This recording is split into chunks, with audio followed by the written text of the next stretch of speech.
Shalom, graça e paz da parte de Deus a todos os irmãos e amigos que estão nos ouvindo.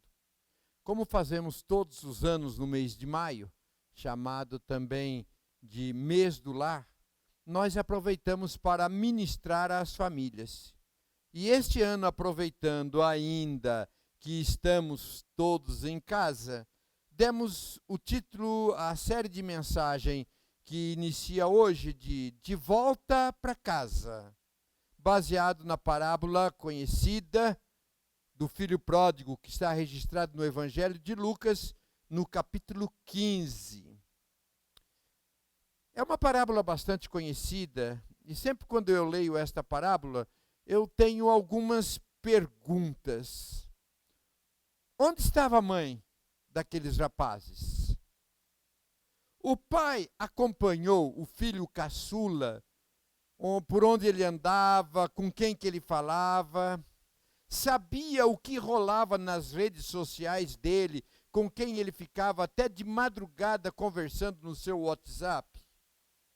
Será que o pai não percebia que havia alguma diferença, alguma dificuldade no relacionamento entre os irmãos a chegar onde chegou? Mas deixando essas condições ou essas indagações de lado, vamos à mensagem de hoje, cujo tema é lar, lugar de arrependimento e atitude. E nós vamos trabalhar hoje dos versos 11 até o verso 20. E diz assim, a começar do versículo 11, que certo homem tinha 2 filhos. O mais moço chegou para o pai e pediu: pai, dá a minha parte na herança. E o pai deu a parte que lhe cabia na herança. O filho juntou o que era seu e partiu para uma terra distante. E lá acabou com todas as suas economias, com todos os seus bens, diz o texto, vivendo dissolutamente. O versículo 14, e que depois de ter gasto tudo, sobreveio àquele país uma grande fome, e ele começou a passar necessidade. Então ele foi e arrumou um emprego para cuidar de porcos, pensando que ali ele poderia aproveitar da comida que era servido aos porcos. Então ele caiu em si e disse: quantos trabalhadores de meu pai têm pão com fartura, e eu fico aqui a morrer de fome? Levantar-me-ei e irei ter com meu pai, e lhe direi: pai, pequei contra o céu e diante de ti. Já não sou digno de ser chamado teu filho. Trata-me como um dos teus trabalhadores. E levantando-se, foi para a casa de seu pai. Vamos orar? Querido Deus, em nome de Jesus, eu quero te pedir que o Senhor fale aos nossos corações, ilumine-nos, e que esta palavra venha da tua parte para o nosso coração, e que trabalhe mesmo para que produza os devidos efeitos. Visita cada um que está ouvindo esta mensagem, para que sejamos todos edificados. Eu oro em nome de Jesus. Amém. Muito bem, a história então é bastante conhecida. O filho que saiu de casa e gastou tudo que tinha levado e arrependeu-se e tomou a atitude de voltar para a casa do seu pai. Será que foi fácil tomar essa atitude? Muitas vezes, quando nós estamos ouvindo algumas entrevistas, o entrevistador pergunta ao entrevistado: você se arrepende de alguma coisa na sua vida?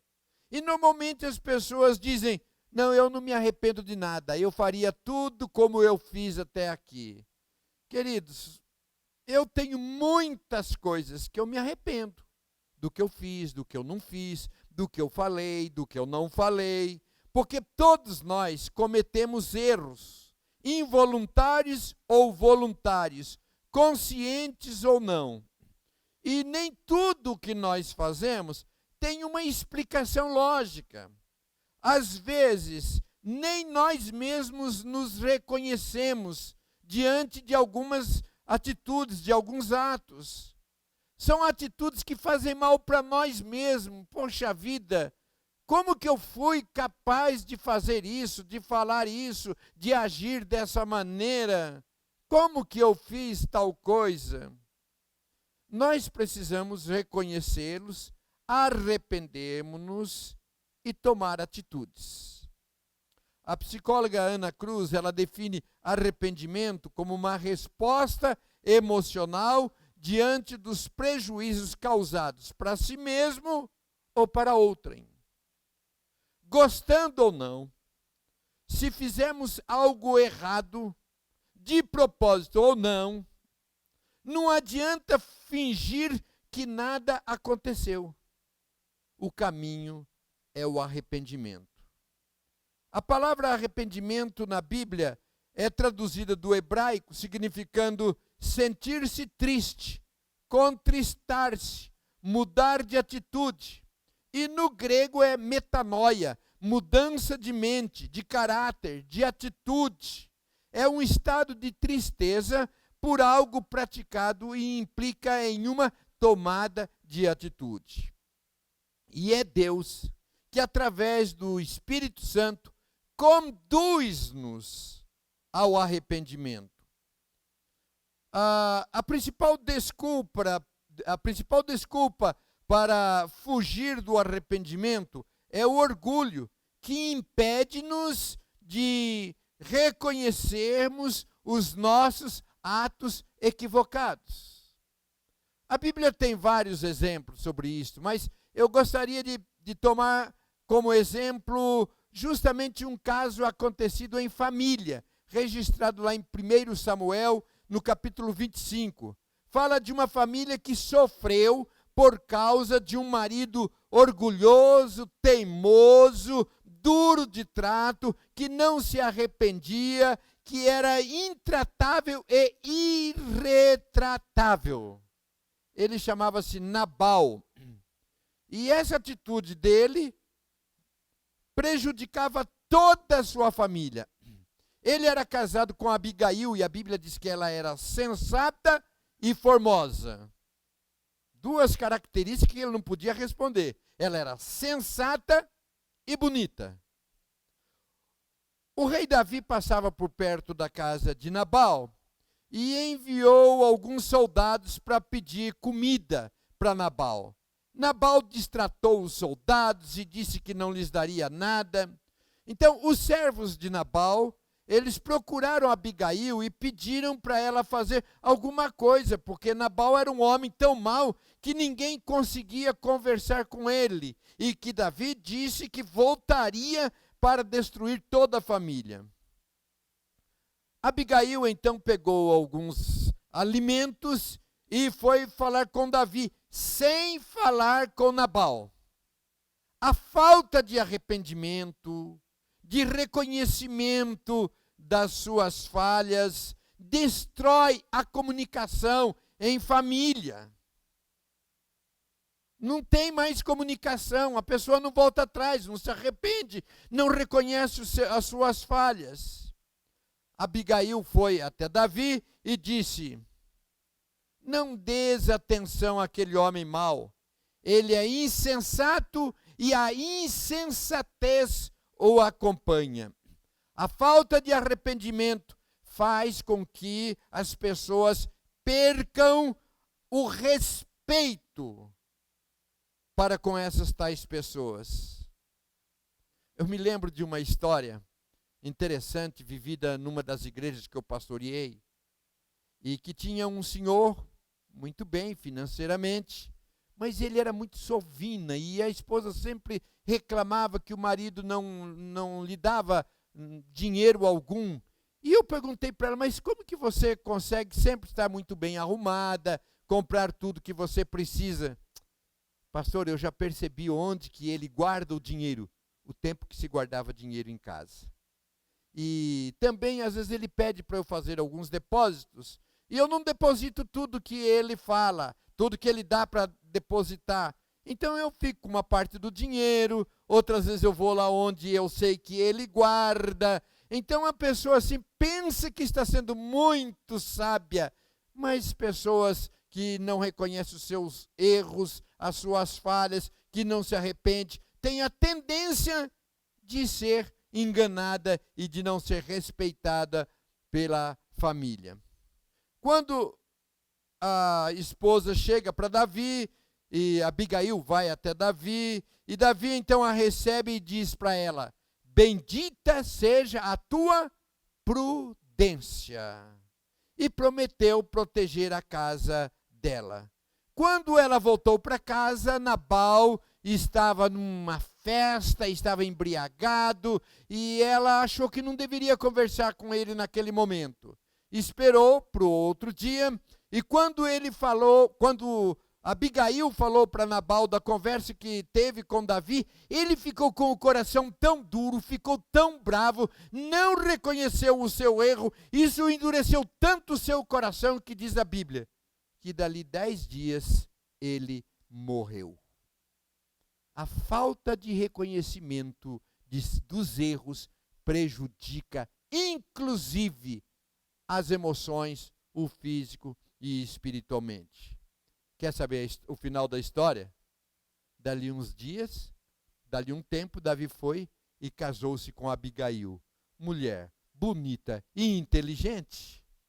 Muito bem, arrepender-se revela nobreza.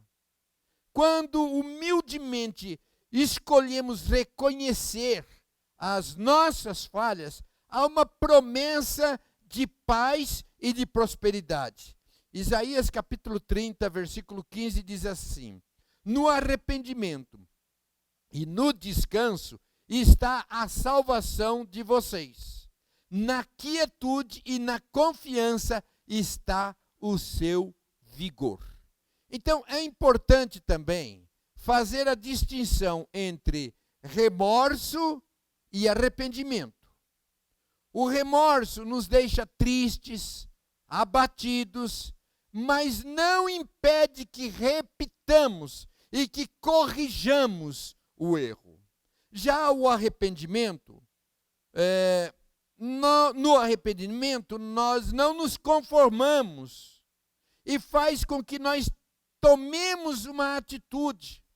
Não só ficamos tristes, mas também procuramos acertar aquela situação. Reconhecemos que pisamos na bola e vamos procurar acertar, pedir perdão, fazer o que tem de ser feito para que não aconteça mais. Um problema também é o procrastinar, o arrependimento ou a tomada de atitude. É perigoso.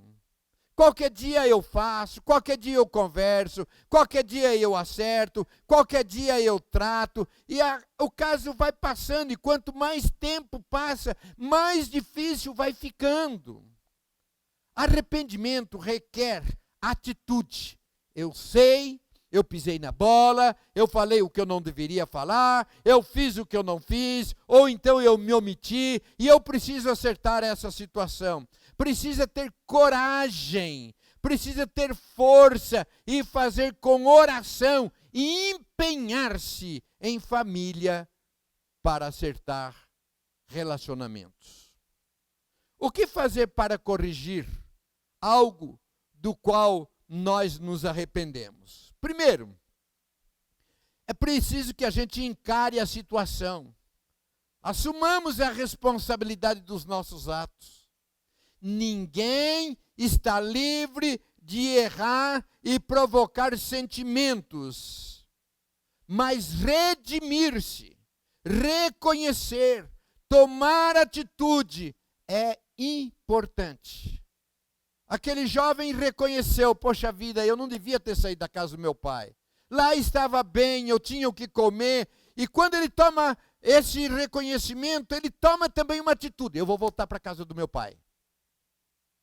Talvez você sinta-se constrangido por ter agido como agiu, mas rompa com isso, fará bem à pessoa atingida e fará bem a você também.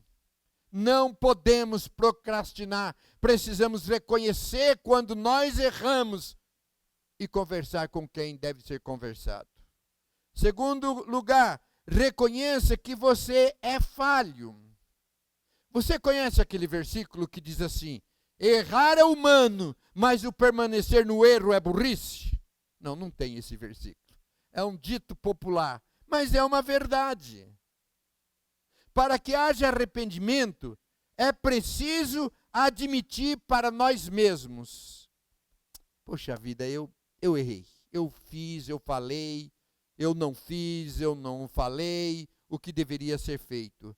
Caso contrário, não há como arrepender-se. Se nós não reconhecemos a nossa falha, não tem como arrepender-se. Então, permita que o seu coração esteja humilde para se desculpar, sempre que necessário. Arrependimento só tem valor se trouxer uma tomada de atitude. Arrependimento sem atitude é remorso.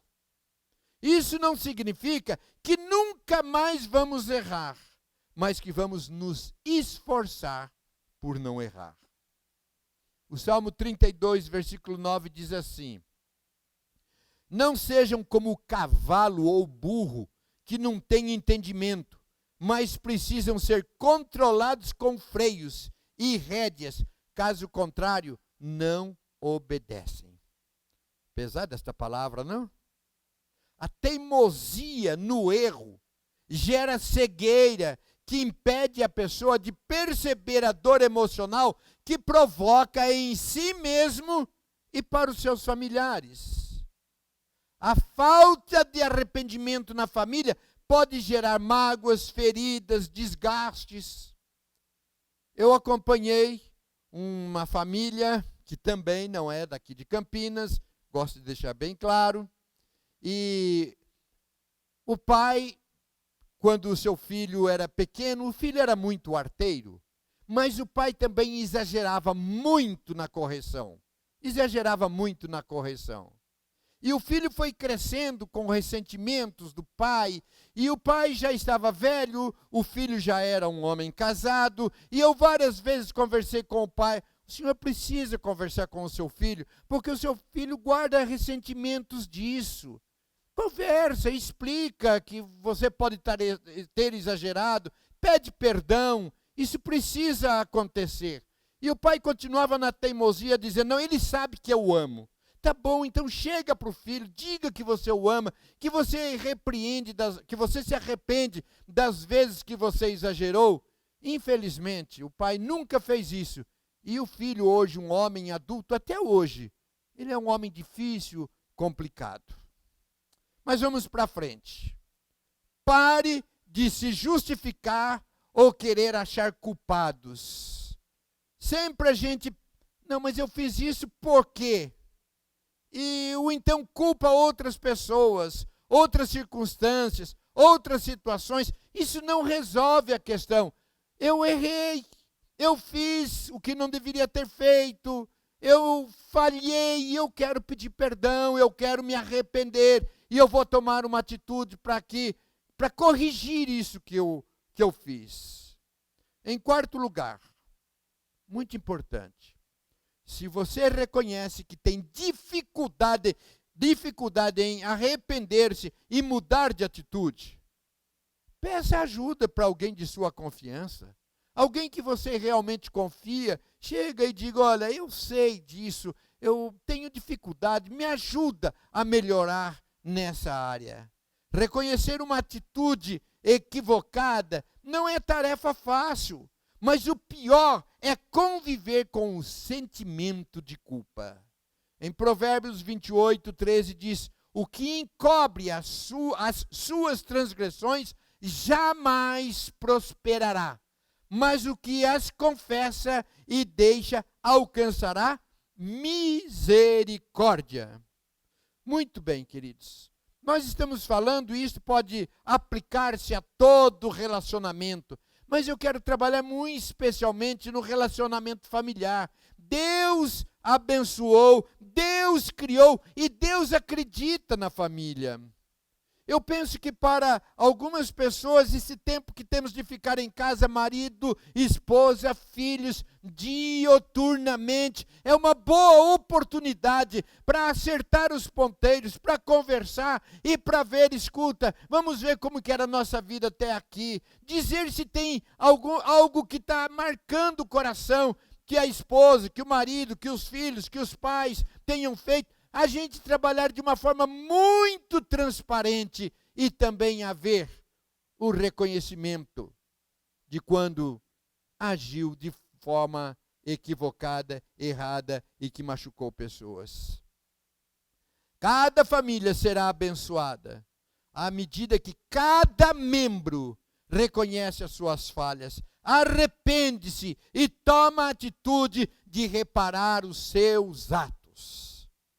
A minha oração é que Deus, através desta palavra, esteja trabalhando em cada família. E quem sabe hoje mesmo é a oportunidade de sentar, de conversar, de colocar para fora algo que muitas vezes está corroendo o coração. E dizer, eu fiquei aborrecido, eu fiquei chateado. E quem estiver do outro lado, eu quero reconhecer que eu errei. E eu quero me arrepender. E eu quero tomar a atitude de acertar daqui para frente. Eu gostaria que as famílias agora dessem as mãos e eu quero orar com você.